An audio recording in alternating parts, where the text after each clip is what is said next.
what will be your first priority in the state legislature to affect the constituents that you have in Fayetteville and Northwest Arkansas? My first priority is really twofold, and it's building on and continuing the two major sets of policies that we put into motion in the last session. The first of those is reducing the punishing tax rates that we have on productive behavior. In Arkansas, our 7% income tax rate is the highest tax rate of all of the states in our region. Sure, you can find higher tax rates in places like California or New York, but not here in our region. So one of the things that we need to do to allow workers to keep more of their money, and what I believe will help create more and better jobs, is reduce that tax on work. We cut income taxes $55 million in the last session. I was the chairman of the Revenue and Taxation Committee. I also sponsored that legislation. It was part of a consensus package which included over a dozen tax bills. Combined, when those tax cuts are fully implemented, we're going to see the biggest tax cut, I believe, of any state in the union, all told about 4.5% of our $5 billion net general revenue budget. So we need to continue that work on income taxes. And then the second one is the private option unique solution for health care that is superior to what every other state in the union is doing. We're going to change this country so that when people in Washington, D.C. say, what should we do to solve our national problems, they'll look down and say, let's figure out what they're doing in Arkansas. There's probably a solution that works for everyone. District 84, Fayetteville, Washington County, the state of Arkansas, and beyond. Okay. Thank you. My priorities, first of all, was to figure out how it all works. That's the approach I took when I was in quorum court, because I believe you have to know how that governmental body operates to make it operate the most efficiently for the people that you are elected to serve. You cannot just follow the leaders. You have to know what's going on, and that's something I enjoy doing. I want to learn all I can about how it works to make it work most efficiently for the people in our district. Specifically, one of my major concerns is water. It may come as a great surprise to some of you that there are people in this very county that don't have safe drinking water. We launched a $10 million project with grants from the federal government to give water to most of the people who asked for it. But there are still people who paid for taps, in Westport, for example, who never received the water. I am told that it will cost about $150,000 to $200,000 to get them water, and I'm going to find that money. But to know how to find it, you have to know how it all works. I don't follow the leader very well. I want to get my own information. I want to amass my own knowledge so I know how things work. The second thing I'm going to do when I'm in Little Rock is just simply pay attention.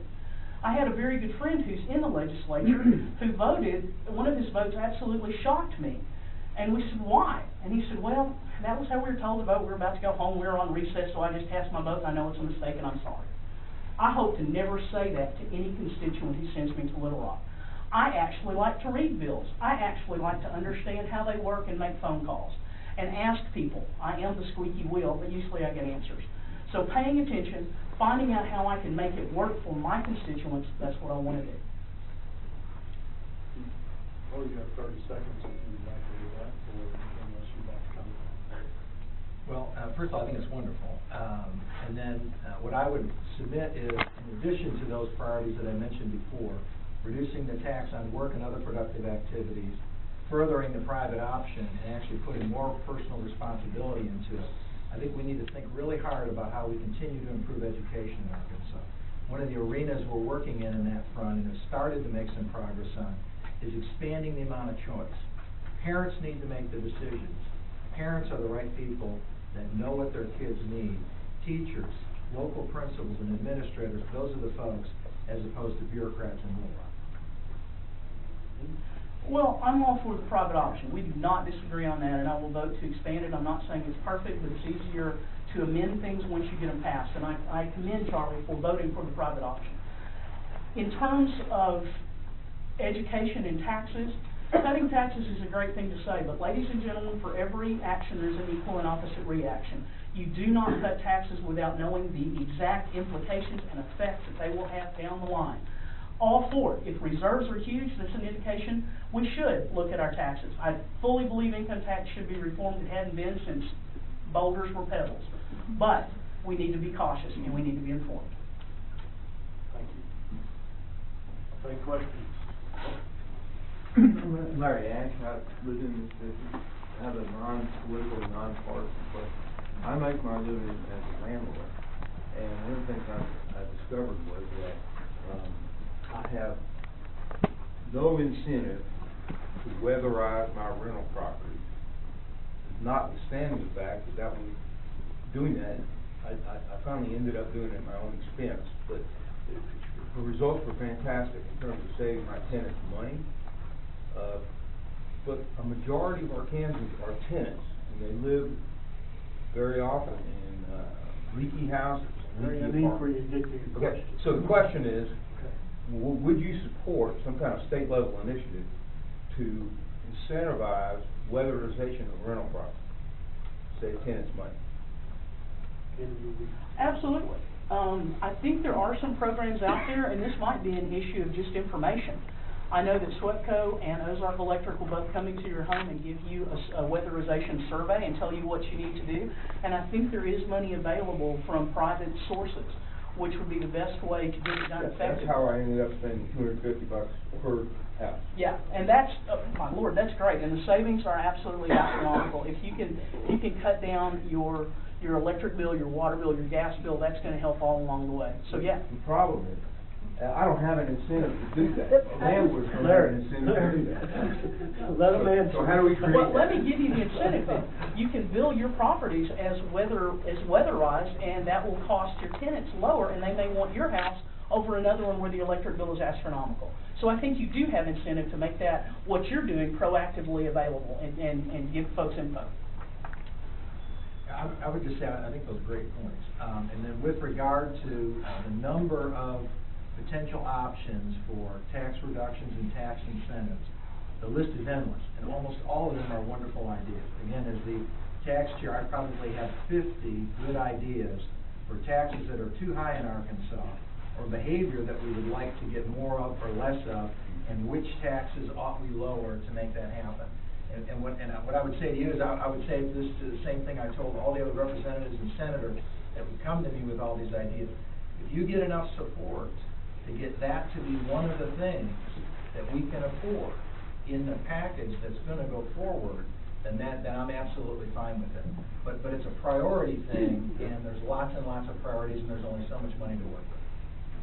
Well, oftentimes, the more you talk about something, the higher it goes on the priority list. So we can't stop talking about this, because as you get more attention, it could suddenly become further up that priority list, and it's coming from people who are living it, and I like to listen to those kind of folks. And the last thing I would just say on that is, this is one of the reasons I've been such a champion on the income tax, because there really isn't a logic to it. The reality is, individuals work, this money is deducted from their pay, they really don't think about it that hard, they take it for granted. It's almost like it hits everybody, but there's no group that says, I want to lower a tax that's going to put $100, $200, $500 in everybody's pocket. People come to me and say, I make this, I want to reduce the tax on this. I make this, I want to reduce the tax on this. And the change that we need to make, in my view, is lowering the level of the tax on productive activity, and that's the income tax. Question, please state your name. I'm sorry. State your name and. Judy Cunningham. Judy Cunningham, and I live here in Fayetteville. I wanted to ask both of the candidates just one question. What type of business experience do they bring, real-world experience, to their political campaigns here? Thanks. Your turn. I graduated from the Naval Academy in 1985 and served aboard an aircraft carrier in the United States Navy for several years. And I was a naval instructor prior to leaving the Navy to go to work at Procter & Gamble in their headquarters in the marketing groups, the brand groups. Procter & Gamble moved me here to Fayetteville in 1996 to work on their Walmart business. Later, I was the vice president over the Eastman Kodak Walmart relationship globally, and also did a similar role for the U.S. business with the Heinz Company, the ketchup folks. And about 9 years ago, I started an executive search firm here in Fayetteville with a partner, which I currently run to this day. Well, I have an undergraduate from here and a master's degree in communication, taught on faculty as an instructor for several years at the University of Arkansas, then left to find fortune and fame at a couple of other universities, but came back home. When I came back to Fayetteville because of my mother's health, I became the executive director of the Humane Society of the Ozarks, where I worked in nonprofit for about 6 to 7 years. It seems like 20 to 30, but I'm assured it was only 6 to 7 years. Then in 1998, my partner and I decided that it's time to start our own company. So we started CNC Services, which is an industrial and commercial cleaning service, 16 years ago. We thought we would have maybe 10 or 11 accounts and 4 or 5 employees. Today we have over 98 accounts and over 54 employees who we make payroll for every single week. We also have all-around self-storage, a facility that we bought, that we built actually from scratch, which is right behind CNC Services in the industrial park. And to top it all off, we have a holding company called C-Quad, which kind of controls all of it. So my hands are deep into business, into this local community, making folks weekly payroll and giving them a way to make a living. And I'm very proud of that. Never saw myself as a janitor, but, you know, I'm proud of that. Oh, yeah. Any follow-up that you want to make to comments? No, I'm good. That's good. Okay. We'll take the next question. Yes. I'm Ann Harbison. I've taught school for 39 years, and I want to ask each candidate if they favor using vouchers, using taxpayer money for private schools. That's my question. Okay. Andy, I think you're... Absolutely not. My framework and my background, my mother was a public school teacher forever and a day. And she taught me the value of public education, and the dollars that are needed for public education are needed for public education. The voucher program takes money out of that system and puts it in a private sector. We can talk about it, but I don't think you will ever show me the light where a voucher system is superior to the public education system, especially in the small schools that need every penny they can get. And I know Charlie and I disagree on this, but my mother would come back from the grave and smack me upside the head if I decided to deviate from that principle. I believe that one of the things we need to do in Arkansas is look at ways where we can get different results. And the reality is we're 48th or 49th in terms of the percentage of our kids that are college graduates. Our average ACT scores are below the national average, and there's nothing wrong with us. So I keep looking at these results. You're the bottom in median income, you're the bottom in educational achievement, and yet I look at our folks, and I've met thousands and thousands of our candidates, and I'm absolutely convinced there's nothing wrong with us. There's nothing wrong with us that we can't achieve national levels of educational performance. So I believe that it's wise for us to trust the parents and the local teachers and the local administrators to make decisions. And one of the ways we do that is by expanding choice. Now, there are many levels and ways of expanding choice, and I'm in favor of exploring them all. And the reason is because I know I'm too dumb to think of all the right answers myself. I don't think I'm the only person in the world that's too dumb to think of all the right answers, but I know for a fact I am one of the people that's too dumb to come up with all the right answers. So, charter schools, a great way for us to explore new and different things. Hobbs Hall Academy right here in Fayetteville has been ranked #1 high school in Arkansas. That's one type of solution. Interdistrict choice is another type of choice within the public school system. And I actually sponsored a bill in the last session that would have allowed corporations to take a tax deduction to put money in a fund so that disabled students whose needs were not being met in public schools would have the option for these corporations to scholarship them into a private situation. And I intend to introduce that legislation again. Charter schools already receive some state money. That's not the issue. Voucher money comes directly out of the income stream that should go to public education, and it is diverted into a private school. I don't think that's the way you ought to do. If you want to have a private school, great, and we're not talking about charter schools here, ladies and gentlemen. If you want to have a private school, that is absolutely fine. You can give scholarships to encourage attendance. You can do all kinds of creative financing within that whole type of environment, but don't take the money from public education, especially in some of these smaller schools that need every penny of tax dollars that they're getting. Yeah, see, this is one of the areas where we differ. I do not view the money as being owned by the education bureaucrats in Little Rock. I just flat out don't believe it's their money. I believe it is the citizens of Arkansas's money. The fact that we ship it to Little Rock means no less that it's still our money. And the choice and the decision-making about the future of your son or your daughter or your grandson or your daughter, to me, on issues like education, should very much be with the parents and the local people. But we need to be cautious and we need to move slowly. Another question? Yes, ma'am. I wonder, You need to, if you would state your name and if you're a voter in the district. I'm Wanda Stevens, and I'm a voter in the adjoining district. And I want to ask if you would support the State Act to provide equal pay for comparable work. That is, equal education, equal training, equal hours, equal locations, equal record keeping, whatever. Am I first on this one? You are. Okay. You're up. So let me make sure I understand.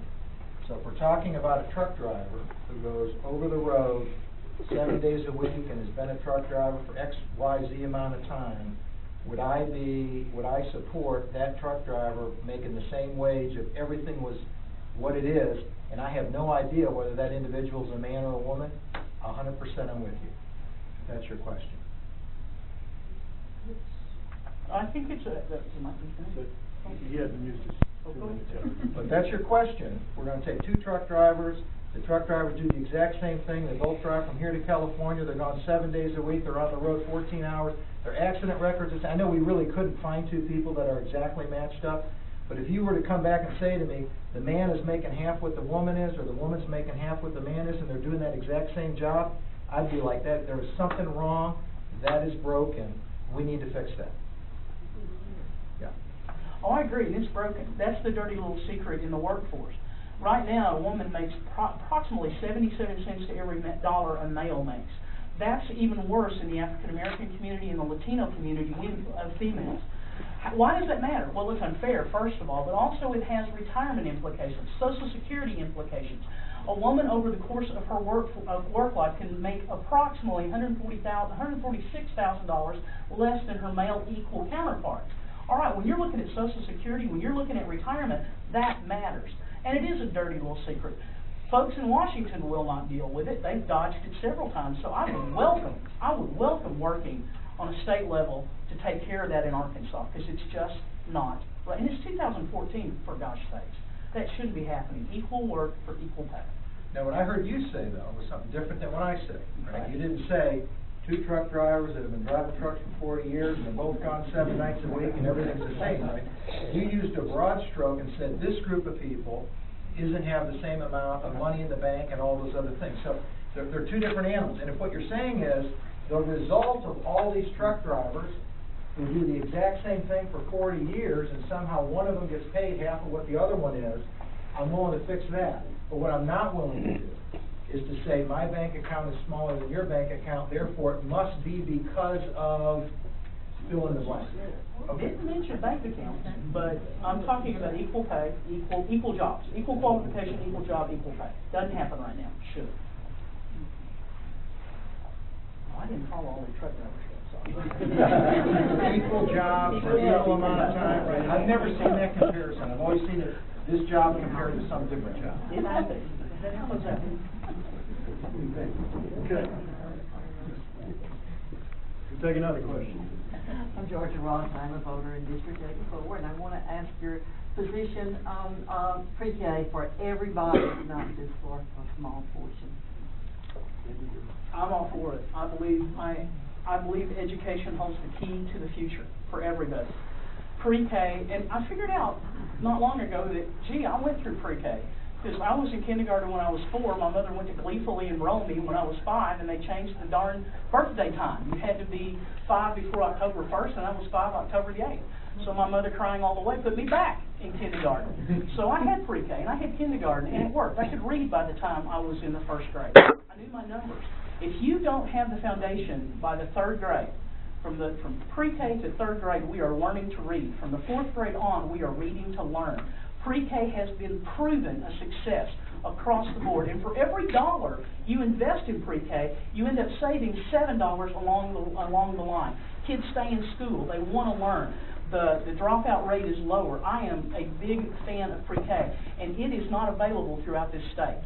And the funding for pre-K hadn't gone up in 5 years. So if you're going to really grow it and use it, nurture it, let it be, and it is proven an effective tool, so we need to put it throughout the state. Fayetteville and Springdale both have it. Springdale, I read in the paper, only had 41 seats left in their pre-K like a couple of weeks before school started. So it is popular. And the other side of that equation is it gives parents an option of putting children in a productive learning environment instead of in a daycare that they have to pay for. So it also becomes a great way to take care of your kids, and they learn. Education, keys to the kingdom. And the earlier we can start that process and the more we nurture it, the better this state is going to show improvement across the board. Yeah, and I'm a believer in all types of education, including pre-K. My wife and I, made certain choices so that we would have the money to pay for our kids to go to Creative School right here in Fayetteville, which is a wonderful school for pre-K, and we made the choices to do that. So if the question is, do I support that? Absolutely. If what you're saying is, do I want to raise taxes on hardworking Arkansans to take money and give more money to Group A to make sure that everybody in Group A has these things funded, now all of a sudden it's a different question to me. However, if we look at our education dollars that we've got today, and that's the biggest line item in the entire budget, and if we go through that, if we go through those education dollars and we say, you know what, we would be better off moving the money that we're currently spending in education over here, and we would get more bang for our buck if we moved it over here and focused it on younger students in the pre-K, things of that nature. I am wide open to using our education dollars that we're already taxing in a more efficient, more effective way, and it'd be very easy to sell me that this is a more effective way than some of the other things we're spending our money. I'm not talking about raising taxes at all. Why is this always coming up? Not talking about it. Not going to raise taxes, but I do think there are effective ways to find the money if you learn the system and you see where the money's being spent and you make priority choices. And that's what you have to do. I don't think we have to raise taxes, period. And not on the quorum court either, by the way, so I don't think millage is going up, so relax. Or sales tax. But I think we can find the money, and it's prioritizing. And there are some things that I certainly think can be streamlined. That's what I want to go find out, and that's what I want to learn and hopefully do. What I've discovered is, it's very easy to say, there's a long list of things that can be reduced, but I just won't give you any of the examples right now.